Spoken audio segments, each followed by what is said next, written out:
Hello everyone, एक बार फिर से ऑनलाइन क्लास में आपका स्वागत है। आज हम 10th क्लास का चैप्टर नंबर 12 कर रहे हैं, जिसका नाम है पृष्ठीय क्षेत्रफल और आयतन।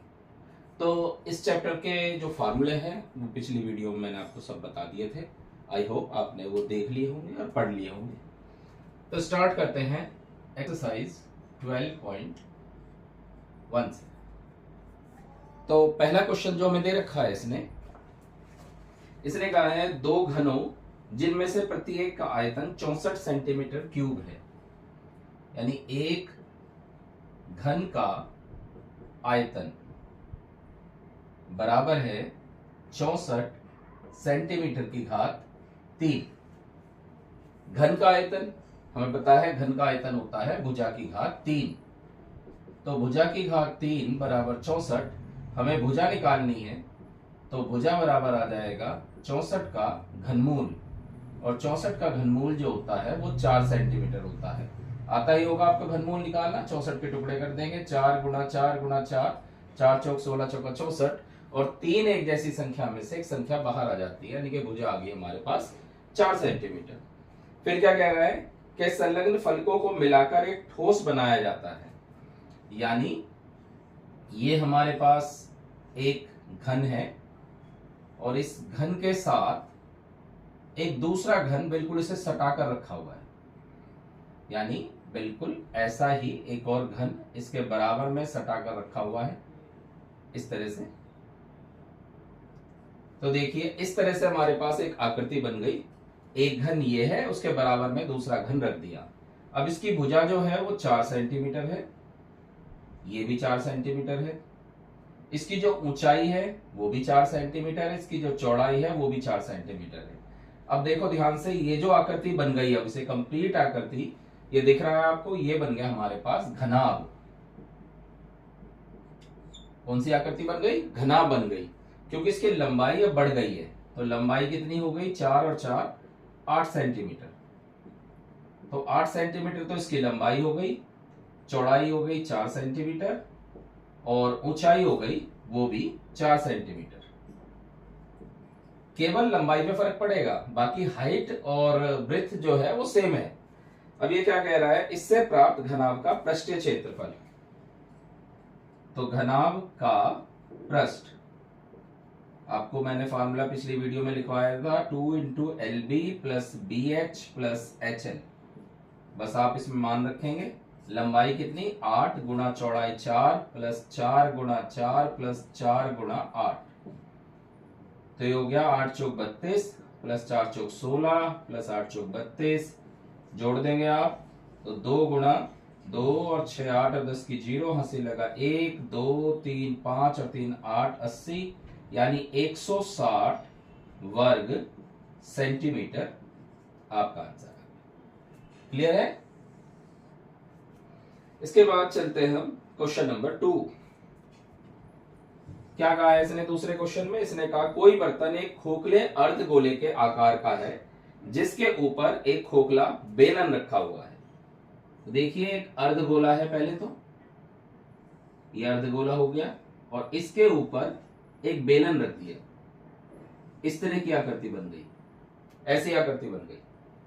ठीक है, क्या कहा इसने कहा अर्धगोले का जो व्यास है, अर्धगोले का जो व्यास है वो 14 सेंटीमीटर है। तो व्यास अगर 14 सेंटीमीटर है तो त्रिज्या हो गई 7 सेंटीमीटर। यानी ए यहां से यहां तक ये 7 सेंटीमीटर है, और जो अर्धवृत्त होता है ना, उसकी ऊंचाई भी उसकी त्रिज्या के बराबर ही होती है। यानी जो ये वृत्त है हमारा अर्धवृत्त, इसकी जो ये वाला यानी गोला जो है, इस गोले की जो ऊंचाई है वो भी 7 सेंटीमीटर हो जाएगी। अब क्या कहा और उसने, और इस बर्तन की कुल ऊंचाई जो है वो 13 सेंटीमीटर है टोटल। ये ऊपर से नीचे तक की कुल ऊंचाई 13 सेंटीमीटर है। तो 13 तो पूरा हो गया, ठीक है। नीचे का हिस्सा 7 हो गया। तो बाकी अगर हम बेलन की ऊंचाई निकालें, पहले लिखेंगे कुल ऊंचाई, तो ये तो हो गई हमारी 13 सेंटीमीटर, ठीक है। फिर अर्धगोले की ऊंचाई, अर्धगोले की ऊंचाई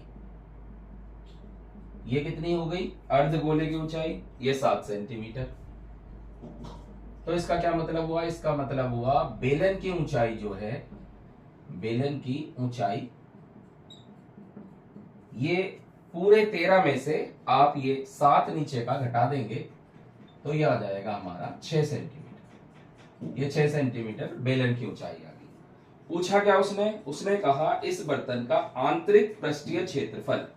देखो आंतरिक पृष्ठीय क्षेत्रफल का मतलब ये हो गया कि ये वाला हिस्सा और प्लस ये वाला हिस्सा, और दोनों जुड़ जाएंगे, यानी कि बर्तन का आंतरिक पृष्ठीय क्षेत्रफल, पृष्ठीय क्षेत्रफल, तो ये बराबर हो जाएगा बेलन का वक्र पृष्ठ, बेलन का वक्र पृष्ठ, और इसमें हम जोड़ देंगे प्लस अर्धगोले का वक्र पृष्ठ, अर्धगोले का वक्र पृष्ठ।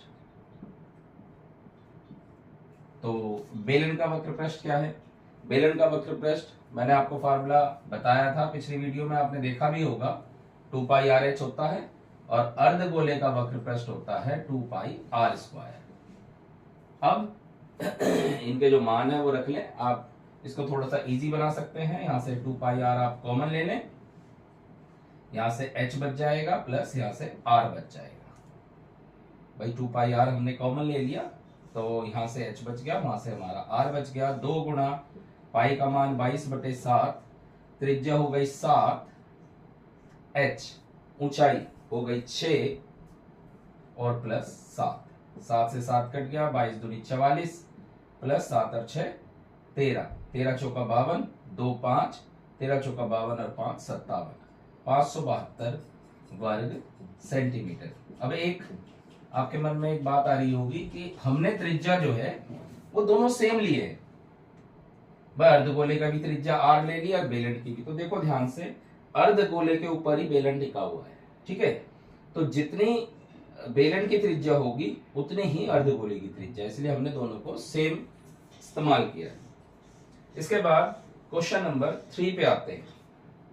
ये कह रहा है खिलौना जिसकी त्रिज्या 3.5 सेंटीमीटर वाले शंकु के आकार का है, जो उसी त्रिज्या वाले अर्धगोले पर अध्यारोपित है। ऐसे एक शंकु और ये गोला, इस तरह से ये शंकु की ऊंचाई हो गई और त्रिज्या वही है जो अर्धगोले की होगी, वही शंकु की होगी। खिलौना त्रिज्या 3.5 सेंटीमीटर वाला एक शंकु का आकार का है, तो त्रिज्या तो हो गई 3.5 सेंटीमीटर। फिर क्या कह रहा है, इसने कहा संपूर्ण ऊंचाई 15.5 सेंटीमीटर संपूर्ण ऊंचाई ऊपर से नीचे तक का। तो देखो इसमें वही बात है, इसकी त्रिज्या भी 3.5 सेंटीमीटर हो जाएगी। तो अगर हमें शंकु की ऊंचाई निकालनी है, शंकु की ऊंचाई, तो क्या करेंगे, उसी सवाल की तरह टोटल ऊंचाई में से नीचे वाली त्रिज्या घटा देंगे तो 12 सेंटीमीटर आ जाएगा हमारे पास शंकु की ऊंचाई। ठीक है, पूछ के आराम से, इस खिलौने का संपूर्ण पृष्ठीय क्षेत्रफल,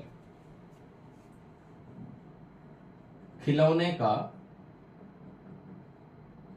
संपूर्ण पृष्ठीय क्षेत्रफल, पृष्ठीय क्षेत्रफल। अब इस बात को समझ लें। देखो संपूर्ण पृष्ठीय क्षेत्रफल में क्या करते हैं, पूरा का पूरा हिस्सा आना चाहिए, कोई चीज छूटनी नहीं चाहिए। देखो जैसे ये वाला, ये लाइन आ गई आउटलाइन, अगर मैं इस शंकु का वक्र पृष्ठ निकालूं, ठीक है, ये आउटलाइन आ गई, और जब अर्धगोले का वक्र पृष्ठ निकालूंगा तो ये भी आउटलाइन आ जाएगी, यानी कि पूरा का पूरा कवर हो गया। तो इसलिए इसे कहते हैं संपूर्ण पृष्ठीय क्षेत्रफल। तो इसके लिए आप निकालेंगे शंकु का वक्र पृष्ठ प्लस अर्धगोले का वक्र पृष्ठ।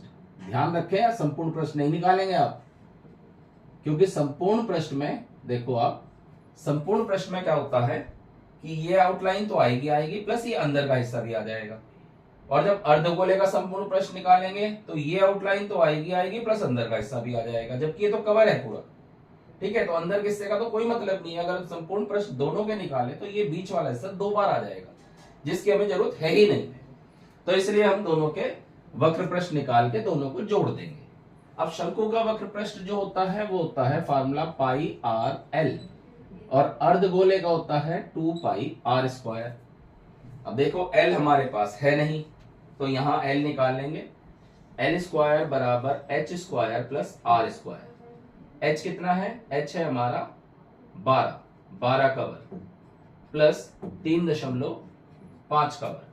ठीक है, 12 का वर्ग हो गया 144 प्लस 3.5 का वर्ग निकालेंगे। 3.5 की 3.5 में गुणा, 5 पंजे 25, 5 पंजे 25, 5 2 5 3 15 2 17, 3 पंजे 15, 5 1 3 3 और 1 10, 5 7 5 12, यानी कि 12.25 आ जाएगा। 12.25, तो 12.25 जोड़ देंगे तो ये हमारा यही निकाल देता हूं, एल स्क्वायर बराबर आ जाएगा 144 156.25 और एल बराबर आ जाएगा 156.25 का वर्गमूल। अब इसका वर्गमूल निकाल लेते हैं। तो देखो आप वर्गमूल भी सीख जाओगे कैसे निकालते हैं। दशमलव से पहले इधर जोड़ा बनता है, दशमलव के उस तरफ अलग जोड़ा बनता है। पहले 1 बच रहा है तो 1 का पाड़ा चलाएंगे, 1 एकम 1, जोड़ा उतार लिया। ऊपर जो संख्या है उसका डबल कर देंगे, डबल मतलब 2 से गुणा। फिर जो संख्या आप यहां लिखोगे वही ऊपर लिखोगे, तो 22 दूनी 44 आ जाएगा। केवल इसकी गुणा होती है दोनों में, यानी ऐसे लिख लो। तो 44 बच गया कितना? 2, फिर पॉइंट लगा दो। कितना हो गया ये हमारा? 24 हो गया। फिर जो संख्या आप यहां लिखोगे 5 लिखोगे, तो 5 में ही गुणा कर दो। 5 पंजे 25, 5 2 5 चौक 20, 2 22, 5 दूनी 10, 2 12, यानी कि 12.5। एल का मान आ गया 12.5 सेंटीमीटर। ठीक है, अब हमें संपूर्ण पृष्ठीय क्षेत्रफल निकालना है। पृष्ठीय क्षेत्रफल तो क्या करेंगे? सबसे पहले pi R L plus 2 pi R square. मैंने आपको बताया कि कुछ कॉमन अगर आता है कॉमन ले लो, मैंने कॉमन ले लिया। इसमें पाई आर क्या बच रहा है? यहां से एल बच रहा है, प्लस यहां से पाई आर ले लेंगे तो 2 आर बचेगा। पाई का मान 22/7, त्रिज्या 3.5 दे रखी है, 3.5। एल का मान 12.5 प्लस 2 गुणा 3.5, 7 पंजे 35, 0.5 आ गया। गुणा करेंगे 22 पंजे 110, 11.0। इधर 12.5 प्लस 35 दूनी 70, यानी 7.0। जोड़ेंगे 12 और 7 19.5 आ जाएगा। 11 पंजे 55 का 5 का सिर लगा 5, 11 99, 100 104, 10 11 एकम 11 और 10 21, 1 के बाद दशमलव, तो 214.5 वर्ग सेंटीमीटर इसका आंसर आ गया। क्लियर? एक क्वेश्चन और ले लेते हैं, ये ले लेते हैं हम। ये दोनों चौथा पांचवा एक जैसा है। छठा ले लेते हैं। छठा कह रहा है दवा का एक कैप्सूल एक बेलन के आकार का है जिसके दोनों सिरों पर एक एक अर्धगोला लगा हुआ है। तो एक ये हो गया हमारे पास, इस तरह का कैप्सूल बना हुआ है। ठीक है, ये कैप्सूल बना हुआ है 5 मिलीमीटर। ये वाली हाइट जो है ये 5 मिलीमीटर है, ये 14 मिलीमीटर है।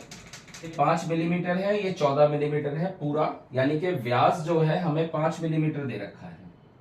व्यास दे रखा है 5 मिलीमीटर। तो त्रिज्या निकाल लें, इसे 2 से भाग कर दें तो ये आ जाएगा 2.5 मिलीमीटर, यानी ये हिस्सा 2.5 आ गया। ठीक है, तो उसी हिसाब से ये वाला हिस्सा भी 2.5 आ जाएगा। अब हमें क्या निकालना है? हमें निकालना है ये जो बीच में बच रहा है। देखो बीच में बेलनाकार आकृति बच रही है। ये कैप्सूल इस तरह का बन रहा है कि इधर और इधर 2 अर्धगोले हैं और बीच में बेलन पड़ रहा है।